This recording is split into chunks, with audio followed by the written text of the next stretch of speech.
Wow, this is great. It's good to be here. Good evening. I've been in Australia for nearly a month now. I started off in Newcastle. I went to Wyong, to Aruba, to Sydney, to Shepparton, to Wheaton, to Griffith, to here, I guess. And I just had a fantastic trip. Just met the best people. I'm really fortunate. I think I get a really skewed sense of human race because everybody I meet is passionate about community.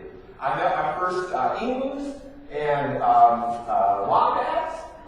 Went to the national park and went up the tallest mountain there. Just had a fantastic time. And I've just been following the line everywhere around, from Newcastle to Rutherford to here. And people tell me this is the very best. Yeah, you can confirm that. Okay. But I really, this is my last stop, and I'm so excited about this one in particular because to make change, to do what I'm really passionate about, I think what you're passionate about how do we rebuild community, how do we rebuild democracy, really takes a huge paradigm shift for both community and for agencies of all kinds, government and service providers. And so this morning I got to talk with people in Wayford, the community activists. It's fantastic. And there I emphasize to make change, we really need to focus on our strengths, and we need to build broad and inclusive engagement to make it work. And tonight I'm speaking more to the service providers from council, from different nonprofits primarily. So tonight I really want to emphasize how agencies need to change in order to create those kind of partnerships and bring back community and bring back democracy. So I'm absolutely passionate about community. I think there's clearly a role for government. There's clearly a role for nonprofit organizations, for service providers, but there's absolutely no substitute for community when it comes to the things we care most deeply about. And the first one is the power to care for the earth. I've come to Australia probably 8 times over the past 4 years. First time I came, huge forest fires, bushfires. And as I was flying from Melbourne to Sydney, all I could see was smoke. And then I came back, last time I was here about a year and a half ago, and I was in Shepparton. And there I was working with all the emergency preparedness workers who were working to train people about how to deal with bushfires. They asked me to come back 6 months later, and they got canceled because of flooding. So you guys know what's happening with climate change. It's courtesy at the front end. And I really believe we aren't going to make it unless we think of ourselves again as a community, unless we bring back community. We can invent all the green technology we want, but if people don't actually adopt it, we're not going to make it. So there's absolutely no substitute for community where people are connected with one another in the places that they share. So I just want to start off with a story from our Ballard neighborhood in Seattle. Seattle has a population of about 600,000, but our neighborhoods have about 5,000, much smaller scale. And the Ballard neighborhood is the neighborhood in Seattle with the least number of street trees. It also has the least number of parks, the main neighborhood in Seattle. There was a woman there named Villa Gowan who cared passionately about trees. She wanted to see trees up and down the streets. So she put notices in the church bulletin. She put them in the Dollar District in the local paper. And she put them in front of the grocery store, advertising for other people who shared her passion for street trees. She tried to find somebody in every block in Dollar who shared her passion. And if she couldn't find somebody in that block, she would go to that block and knock on every door until she convinced somebody that they shared her passion for street trees. Then she applied for our Neighborhood Matching Fund, which is a program I'll talk about more later. It provides a cash match from the city in exchange for the community's equal match of volunteer labor in support of a community-initiated project. So she turned in all her pledge forms for her matching fund application, and one day, trucks pulled into her neighborhood with 1,080 trees. Dropped them off at every block in Ballard. Dervilla went and knocked on the door of the block captain and said, the trees are here. Block captain knocked on the neighbors' doors. That day, over 1,000 people came out and planted trees up and down the streets. People felt incredibly empowered. At the beginning of the day, there's no street trees. At the end of the day, they had tree-lined streets. They said, well, this is really cool, but we still have the least number of parks in the neighborhood in Seattle. So they walked around the neighborhood looking for park sites. Had a hard time finding them because the neighborhood was pretty built out. But they finally found this old house that used to serve as a nursery. And that was boarded up, the property was overgrown, it was a public safety problem, it was right in the business district. They finally convinced the city to buy this property. The city had some open space bond money, used it to buy the property, but the city had no money to design or build the park. so the community did it themselves. Local landscape architect volunteered her services, worked with the neighbors, and together they designed and built Baker Park. This is the park, the entryway in. This is some of the landscaping. There were some beautiful trees in this park because it used to be a nursery, and one of them had died. Trying to figure out how to remove it, and then one of the neighbors who was Native American had a better idea. Carved it in place as a totem. And here's some of the detail. This group went on, and the next year they built a community garden. This is now one of 85 organic community gardens that we have in the city of Seattle with 7,000 urban gardeners. They collectively donate 10 tons of organic produce to our food banks every year. And this is the most recent park this group created, and this is the site of a former house. So to commemorate the house, they built all the furniture out of cement.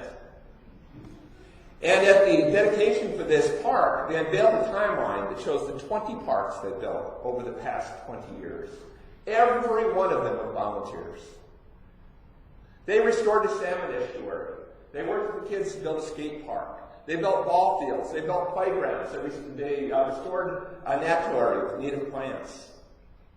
Then they said, this is great. We've made our neighborhood environment a much better place, but we're concerned about what's happening to the planet.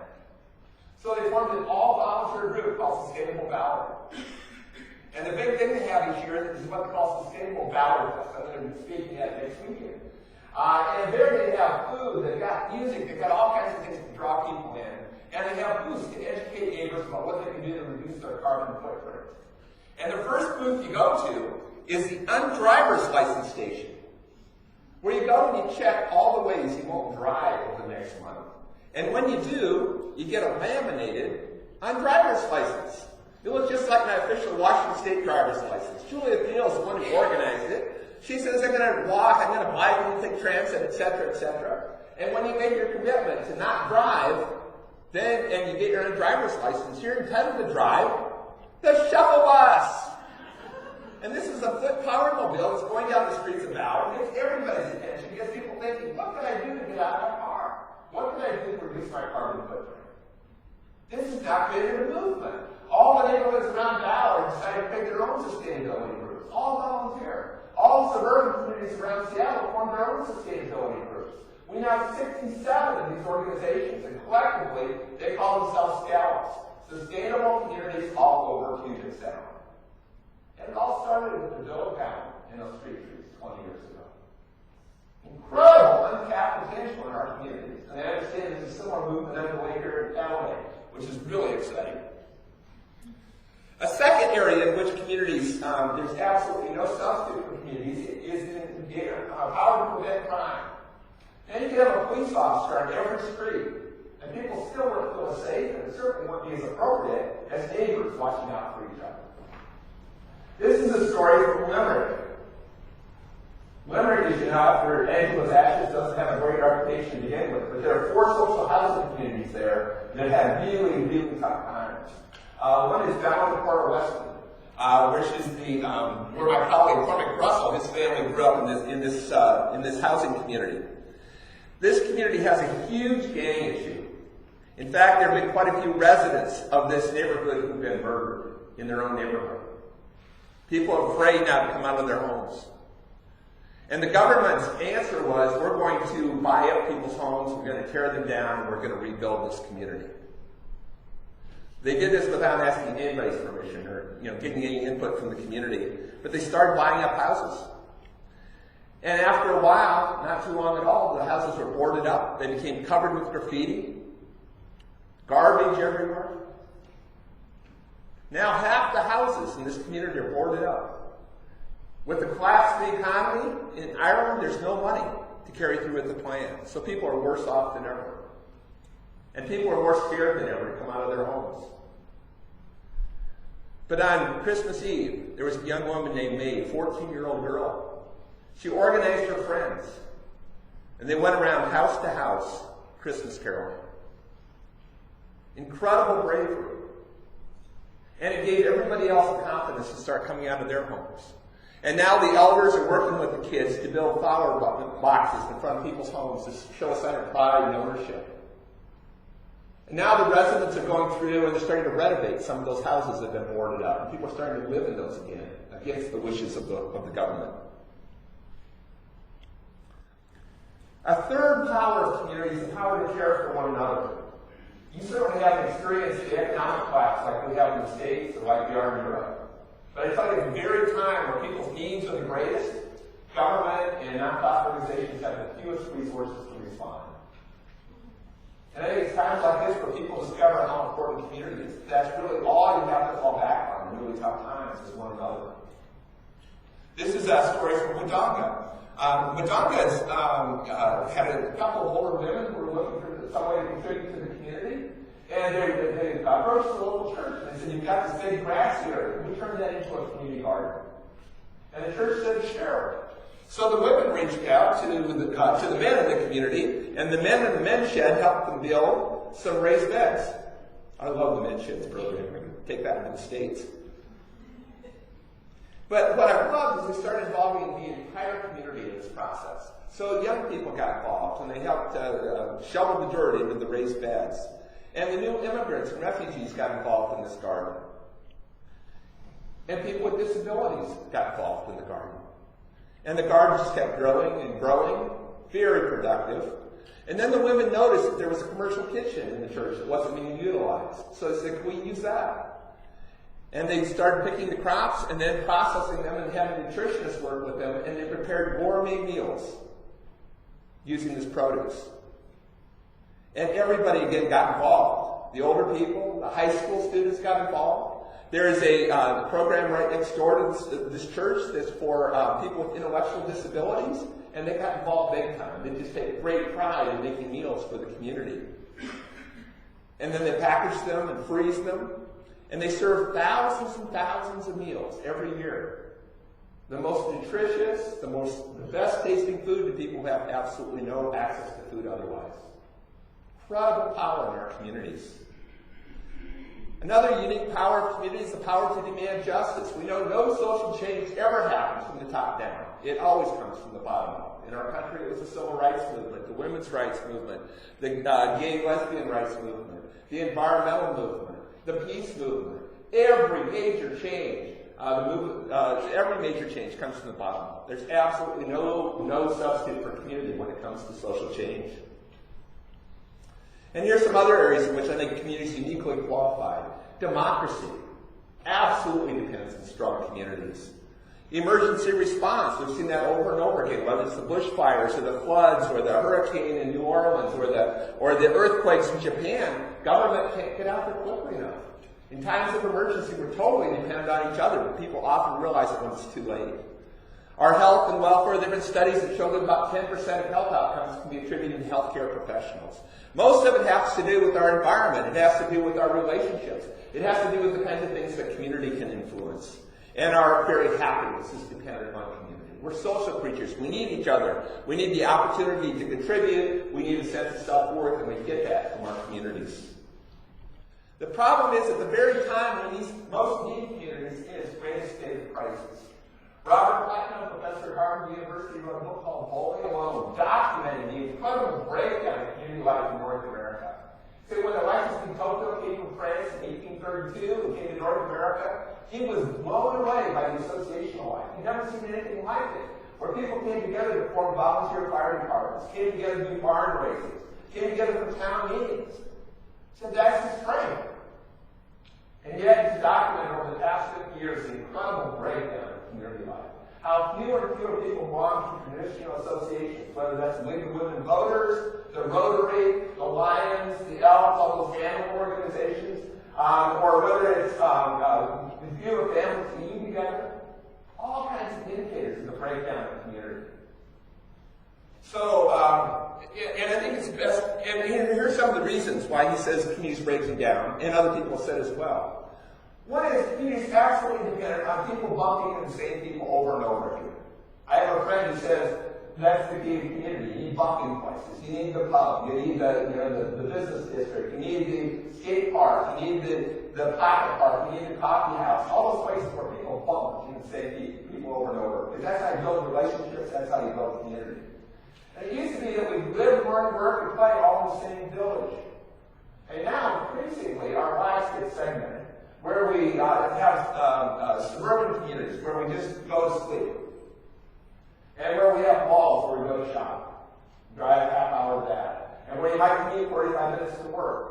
And in many ways, our lives are so disjointed. We have many communities, but in a sense, no community at all. And how our families, usually generation after generation, would live in the same village. And now, how many of us have moved more than 5 times over the course of our lives?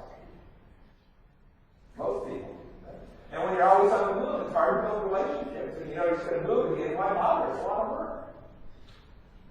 People working longer and longer days, chasing money, chasing material things.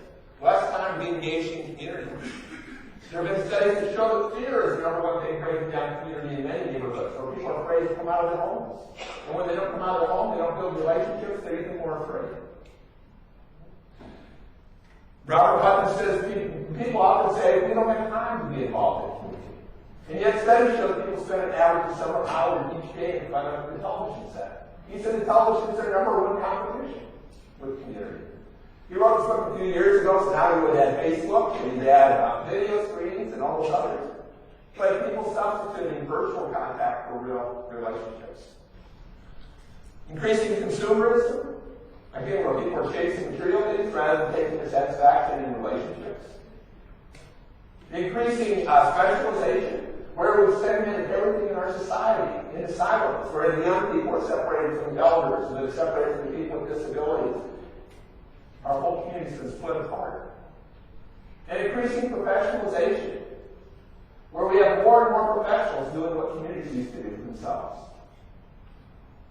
You can't do it unless you have credentials, right?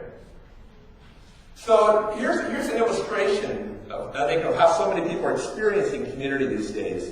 This is from our Valley neighborhood. This is a little house, typical house in that neighborhood. There was a woman who lived in that house who was 85 years old. She'd lived in this house most of her life. And a developer owned the property on either side of her. He says, you know, I'd like to buy your house so I can tear it down and put it in a large mixed-use development. She said, I'm not selling. She was a hero in the neighborhood. The developer said, well, I'll give you $1 million. Her house is worth $150,000. She said, I'm still not selling. My community is worth more to me than $1 million. So the developer responded,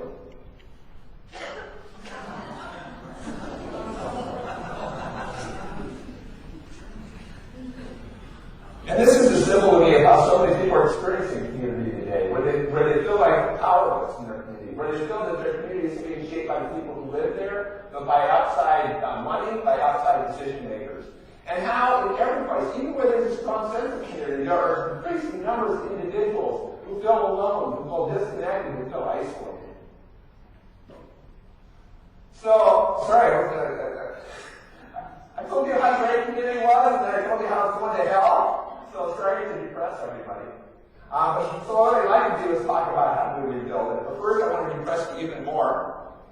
Because I think part of what's happened here, as people are feeling powerless, is that they are increasingly becoming alienated from their government as well. And feeling that the government isn't being responsive to their community, isn't representing them, is representing people with big money, representing large corporations, and don't see themselves. They don't see the government as an extension of themselves. I was a community organizer when I first moved to Seattle. I was one of the chief adversaries of government, always organizing against government. Here's a demonstration I organized. We were trying to get government to put in a new bridge, and they allied themselves with the railroads and told the railroads they didn't have to build a new bridge. They could just let this one fall. Because of what they'd done a cost-benefit analysis funded by the railroads that said that the cost of the railroads wasn't worth the benefit to the community to replace this bridge. So we were successful, but it was a big fight. And this was starting to happen all over the city of Seattle. We're the most militant organization, but all over the city, people were becoming increasingly active. Community groups were getting active in reaction to our city government because they felt like the government wasn't representing them. They felt as the city was growing, they were losing the character of their neighborhood. We're getting larger and larger issues with gangs, with drugs, with violence in our neighborhoods. And people said, we're paying our taxes, why is the government responding? In the Fremont neighborhood, they were so upset, they simply erected a rocket on the side of one of their businesses, and they announced that it was aimed at City Hall. Well, largely in response to this unrest, city council members being voted out of office, and some progressive elected officials saying, hey, this is no way to run a democracy, where people are feeling alienated, where they're thinking themselves as taxpayers, as ratepayers, rather than citizens. And so they wanted to work in a different way. So in 1988, they formed the first ever Department of Neighborhoods. 32 departments in the city of Seattle. Every other department is organized by function. One for transportation, one for parks, one for libraries, one for police, one for planning, etc., etc. First time a department had been organized the way the community had organized themselves, by neighborhood. Allowing the city to do work in a very different way. Well, I got the surprise of my life because the mayor called me up and said, Jim, I'd like to appoint you to be the director of this new department. The reason I was surprised is that I only had 2 interactions with him prior to that time. One was when we picked him at his house, and the other was when we released a live chicken in his office because he backed down the campaign commitment. We called him Chicken Charlie. So I'm still not quite sure why he appointed me. If he was just trying to get me off the street, or if this was payback, because it was a pretty controversial office when it started. But what I realized was if I was going to keep that job for very long, I couldn't just train people how to release chickens in the mayor's office. Right? We need to find a new way of engaging City Hall with the community and the community with City Hall. And the idea became, why don't we move more towards partnerships? How do we get government to start seeing their customers as citizens again? How do we get them to see the value of active communities? And how do we get communities to change their perception of government, start seeing government as an extension of themselves? How do we make democracy work again? So I've put together what I think are 3 steps to move towards partnerships. And these are steps that I think are important for government, but also for nonprofits, for NGOs as well. How do we work in an appropriate way with communities if we really want to build real partnerships? So the first step, and the one we too often forget, is do no harm. And to recognize that often, inadvertently, the very people who are trying to help community are contributing to the breakdown of community. And here's some of the ways I think that agencies of all kinds contribute to the breakdown of community. One is, it seems to me that agencies are always setting the agenda. They've got the staff, they've got the resources, they're the ones organizing the meetings around their priorities. Leaves very little time for the community to organize around what's important to them. A second thing is that increasingly the community is being forced into the agency silos. Every agency is divided into silos by function. That is the strength of the agency. They have this expertise in the silos. It's very important. And they're all trying to reach out and get the community's attention. In the city of Seattle, as I said, we had 32 departments in the city of Seattle. Each one trying to reach out and get the community's attention. In addition to that, we have the Port of Seattle. We have the school board. We have the county government with all its departments. We have the state with all its departments. We have the federal government with all its departments. We have hundreds and hundreds of nonprofit organizations. Everybody's trying to reach out and involve the community. They're getting empowered to death. They're totally overwhelmed. And it's not the way they experience their community. They don't experience their community in silos. What's beautiful about neighborhoods, about communities, that's where it all comes together. You get much more holistic approaches.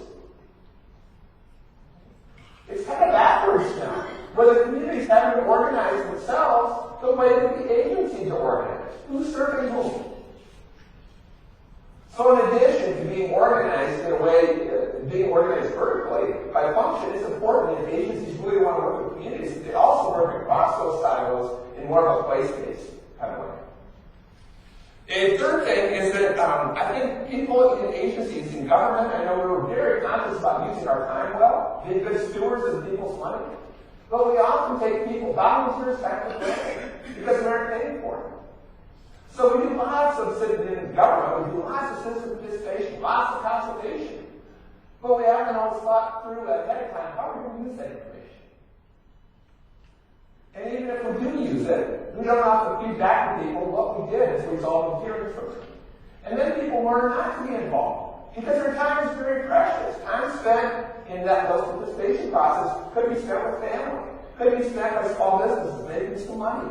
It's very precious time to them. So people need to see some results from their participation. Otherwise, our participatory processes are going to teach them it doesn't pay to be involved. We've turned so many people off from community processes. Fourth, increasingly, we're creating dependence in the community. Again, whatever meaning, but we want to reward somebody who's been active in their community by giving them salary. And when we pay that person, everybody else in the group steps back because now it's somebody's job. And when we have budget cuts, like we're facing big time in the United States right now, those are the first positions to be cut. And then the communities forgotten how to do work themselves. They've lost their capacity. I think the biggest one may be that we often undermine the community, again, unintentionally. When I was community organizing, I had a rule of community organizing is never do for people what they can do for themselves. And yet we often go over that line. Again, it's very well-meaning. We want to help. But in the process, we're often doing things that are better done by the community. And I'm not one of those Tea Party people. I don't think we need smaller government or necessarily fewer nonprofit organizations. We're all really busy. So why don't we focus our resources on what government and nonprofits do best and use the best of our capacity to help rebuild the capacity of communities to do what they do best.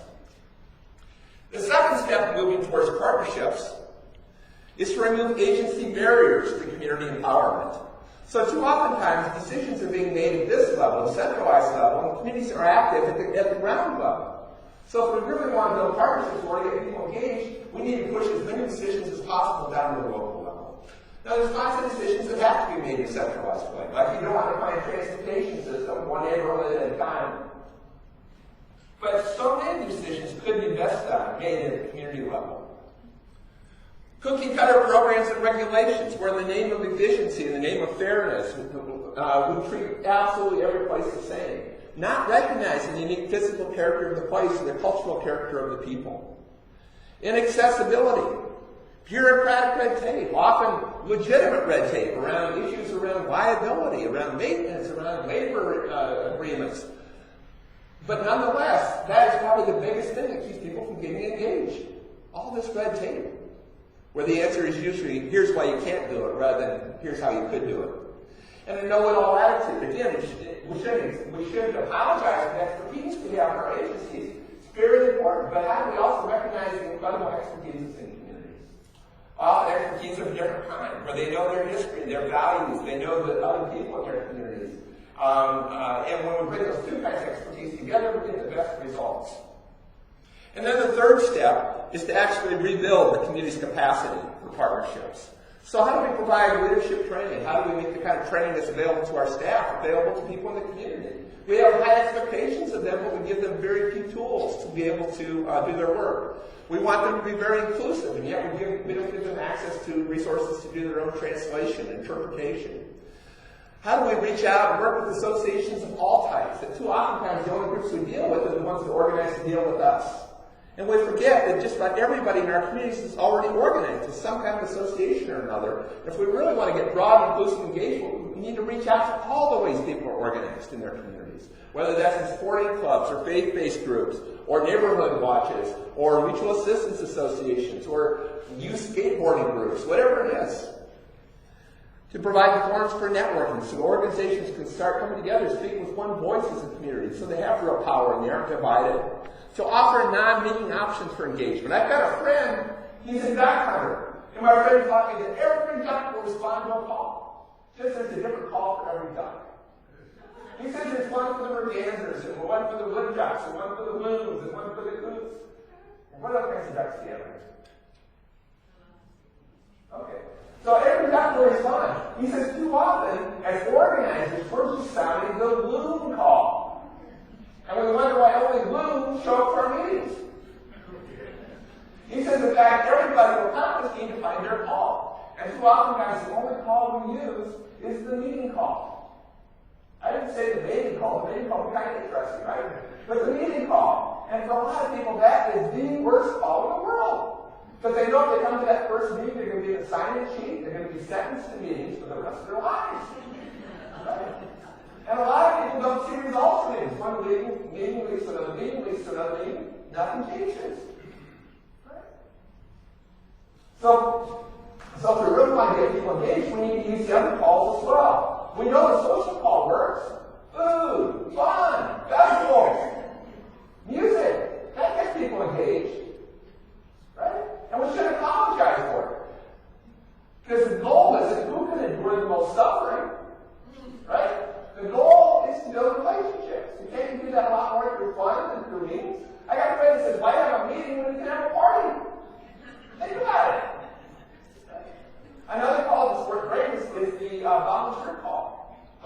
of shy. They're told, look, if you care about your community, you're going to come to our meetings. So they come, but they don't feel like they add anything. They just sit there. And yet they feel very comfortable working one-on-one as a tutor, as a mentor, making a difference in somebody's life. I love the project hall because the projects, unlike with meetings, there's always a result. It's a short-term commitment. There's a role for everybody, for young people, for elders, for people with disabilities, artists, construction workers, architects, everybody. And then in the process, people build relationships. And once they build relationships, then they're more likely to come to a meeting, because you need a few meetings as well. But we always lead with the meetings, and we wonder why all the same people keep showing up. We use a full range of calls. We're going to get much broader, more inclusive participation. Sorry, I got off on sort of a tangent. And then to share stories of successful communities and to highlight community strengths. I think this is probably the most important. I think part of what's happened in our society is that increasingly this has become our map of our neighborhoods, of our communities. We're focusing on all the problems in the community. And this is a map that's usually created by agencies. We often say that agencies need needs. If there weren't needs, we wouldn't need United Care. We wouldn't need local council. And thank God we've got agencies, because there are needs that can't be addressed best by the community. So usually what we do is, when we want to help the community, we go in and we identify what are all the problems, what are all the needs in this community, how can we be helpful? And again, thank goodness somebody's doing this. But the problem is that too often times we stop there and we just focus on the needs. We're focusing on half the glass, and frankly, it's a useless part of the glass, the part that you can't do anything with. So if we really want to partner with communities, and if we really want to create a real partnership, we need to focus on the other half of the glass. The strengths that are in absolutely every community. Because that's the basis for partnerships. If the community's ready enough to list of needs to the table to be addressed by the agency has all the power. When the community comes with their own resources, then it's more of equal. It's more of a partnership. And there are incredible, untapped resources in absolutely every one of our neighborhoods. And the key resources in every community, well, there's the individuals, there are all the associations, there's the physical and natural resources, there's the local economy, there is the local culture of the people. But the most important resource are the individuals themselves. And the point here is that absolutely every individual in our community, everybody, without exception, absolutely everybody, has gifts to give. Everybody. And we like to think about them as three kinds of gifts. One is gifts of the head, that person's unique knowledge. Another one is gifts of the heart, that person's passions. And third is gifts of the hands, that person's skills. Absolutely everybody's got these. But the problem in our society is that increasingly we're putting labels on huge sections of our population that label them not by their gifts, but by their deficiencies, what they're missing. Here's some of the labels we use. Homeless. When you think about a homeless person, you think about a lot of gifts. You think about what they're missing at home. I got a friend who's a minister in Cincinnati, Ohio. They've got a soup kitchen in their basement. Finally, somebody got this idea and said, why don't we ask these men what their gifts are? Turns out most of these men like to cook. They said, would you like to cook some of the meals in the soup kitchen? They said, they were overjoyed. Nobody ever got to ask them that before. So after a while, these men are cooking alongside the members of the church. And after a while, it was hard to tell who were the providers and who were the clients. Because it wasn't about the providers and clients anymore. It was about community. It's about everybody supporting each other, cooking together, eating together.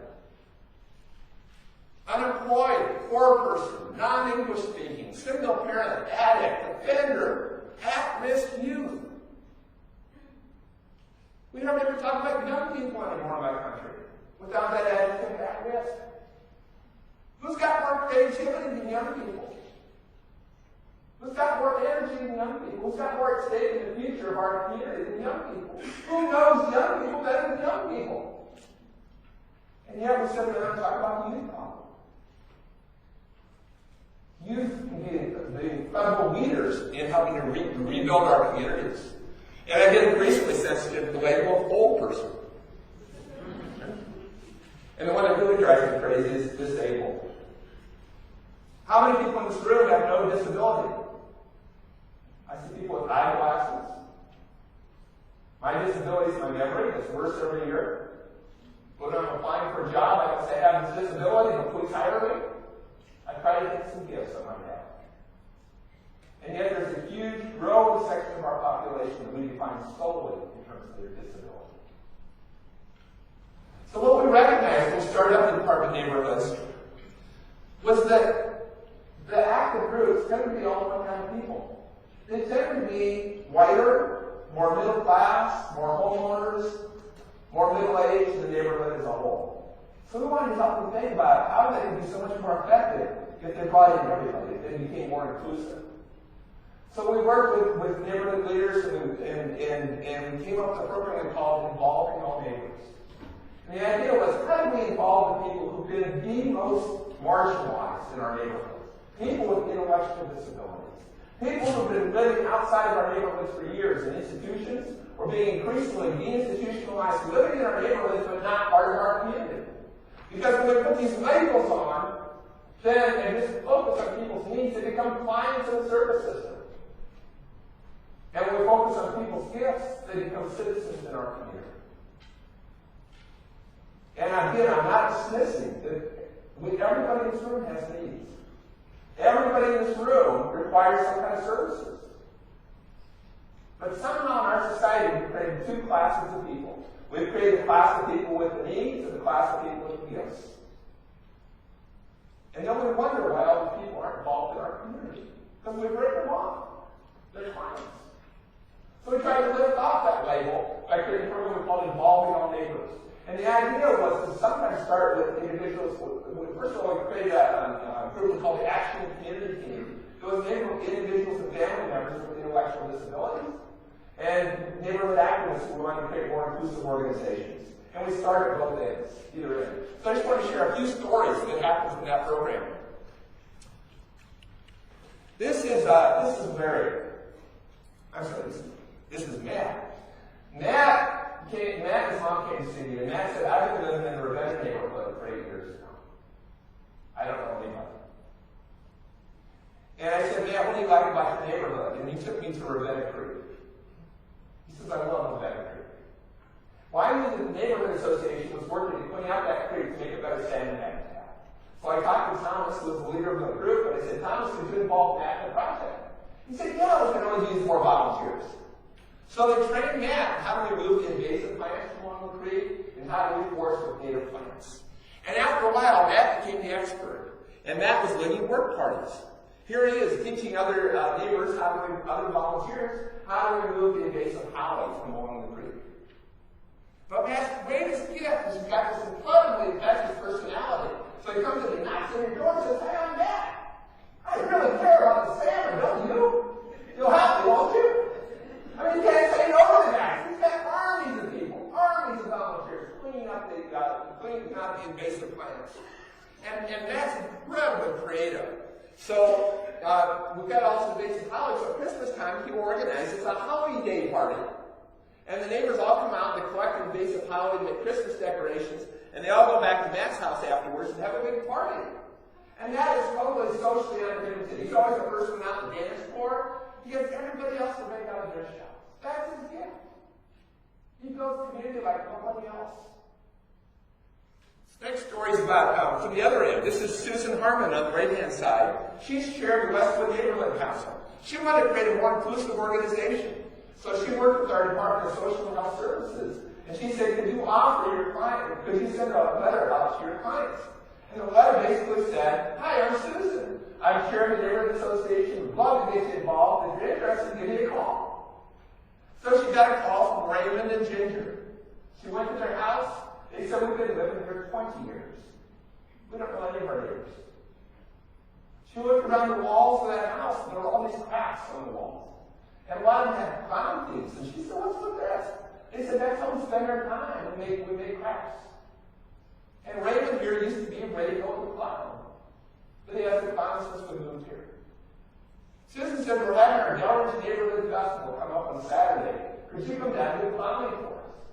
He was so excited. He and Ginger dug through his old boxes.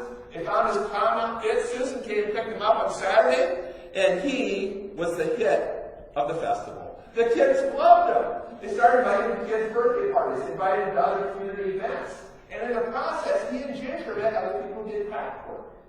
And they started driving to craft festivals. They finally had a way to get there. Great way to make some income, but more importantly, to make some social connections. And Susan said that Raymond and Ginger opened doors for her in the neighborhood like nobody else had been able to. And this is Larry. Larry, as you can see, has a disability that makes him totally dependent on public transit.